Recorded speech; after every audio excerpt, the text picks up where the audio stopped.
L'exploitation d'une mine à ciel ouvert entraîne inévitablement des changements dans le paysage et dans son environnement proche.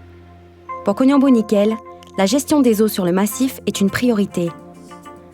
En prenant des mesures dès le début de la construction, on évite des conséquences néfastes sur la végétation ou les cours d'eau et à terme, sur le lagon lui-même. Sarah est en charge de la gestion des eaux sur le massif. Un travail titanesque, car sur une mine, tout écoulement doit être contrôlé. Pour Sarah, rien n'est laissé au hasard. Je regarde les talus, les sorties d'eau et les caniveaux là, qu'on est en train d'enrocher en ce moment. Ce travail mobilise une équipe de 30 personnes et plus de 15 machines quotidiennement. Tous les jours, depuis la construction de la première route d'accès au massif, ils sont à pied d'œuvre pour assurer au mieux cette indispensable gestion des eaux. Donc là, on est en train de la pelle, elle est en train de mettre des blocs là dans les caniveaux pour renforcer les caniveaux. Pour pas abîmer notre nouvelle route goudronnée en fait.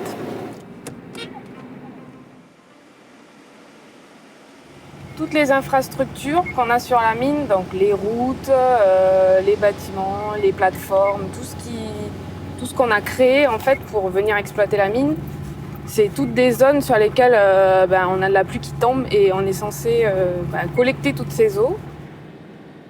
L'impact majeur que peut avoir l'exploitation minière sur l'environnement, c'est vraiment la pollution des cours d'eau en fait. Donc la gestion des eaux sur les chantiers, c'est vraiment la base pour avoir une exploitation, pas avec zéro impact, mais en tout cas pour limiter les impacts, quoi. Donc c'est pris dès le début dans les projets, dès qu'on fait du design de fosse, on prend en compte la gestion des eaux, en fait. Parce que là, sur toute la route sur laquelle on est en train de rouler, quand on l'a créée, on a d'abord créé une vingtaine de barrages avant de commencer à construire la route, quoi, à faire les déblais, à faire les remblais. Et c'est vraiment des pratiques qui sont assez nouvelles, en fait. Avant la mise en place de ces pratiques, lorsque cette gestion des eaux n'était pas encore prise en compte, l'exploitation des mines avait des répercussions importantes sur l'environnement. Aujourd'hui, on ne peut que constater les dégâts sur les rivières et la végétation. Les boues charriées par ruissellement se retrouvaient alors dans tout le bassin versant, engravant les rivières, et les particules les plus fines descendaient encore plus bas, jusqu'à impacter le lagon. Aujourd'hui, grâce à des dispositifs simples, ces eaux de ruissellement qui traversent les chantiers sont désormais canalisées et orientées vers des bassins de sédimentation avant leur retour dans le milieu naturel. Donc là, on est sur le bord de la route de roulage des 100 tonnes, en fait. C'est là qu'on peut générer le plus de matière fine, en fait, dans les eaux. Dès qu'il pleut, là, il faut s'imaginer qu'il y a de la boue qui est transportée, des eaux très chargées qui circulent. Donc on doit être capable de collecter les eaux et de les envoyer vers notre ouvrage, notre barrage qui est plus en aval. Donc là, par exemple, sur la piste, on a un dévers qu'on impose là, dans les designs des pistes pour collecter les eaux dans les caniveaux. Donc elle arrive dans un décanteur. C'est un petit bassin qui est creusé, dans lequel l'eau elle va venir s'accumuler. Ça va permettre de ralentir l'eau et d'écrêter.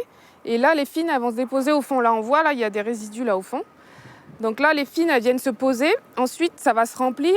Et par débordement, on va avoir l'eau qui continue à circuler et qui va arriver ici, dans l'entrée de ma mèche. Les mèches sont en fait des tranchées drainantes enrochées qui laissent circuler les eaux sous des zones remblayées, telles que les routes ou les verses. Elles sont placées en général dans les anciens criques pour maintenir l'écoulement naturel des eaux, mais aussi ce drainage assure la stabilité des matériaux remblayés, dans le cas des verses. Les sections peuvent atteindre plusieurs dizaines de mètres carrés selon les bassins versants. À la sortie des mèches, les eaux sont collectées dans un bassin de sédimentation, créé par une digue avant le rejet dans le milieu naturel. Cette digue-là, c'est une digue en remblai qui est étanche. Et du coup, tout le plan d'eau, là, ça fait office de bassin de sédimentation, de décantation. On voit bien les accumulations, donc il y a des eaux chargées qui arrivent encore.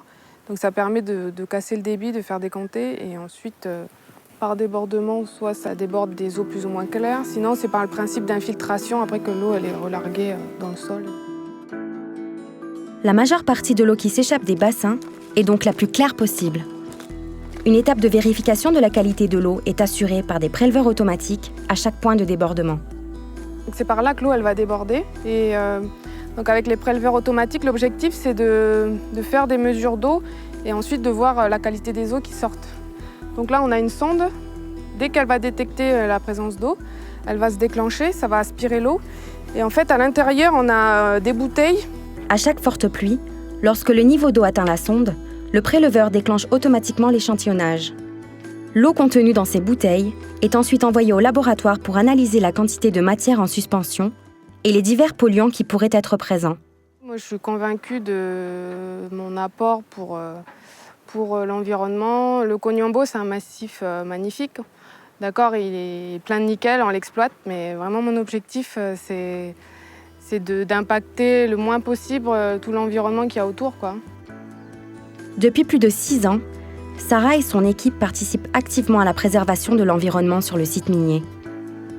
Pour elle, comme pour Cognambo Nickel, exploiter le massif en respectant l'environnement n'est pas une utopie, mais bien une réalité.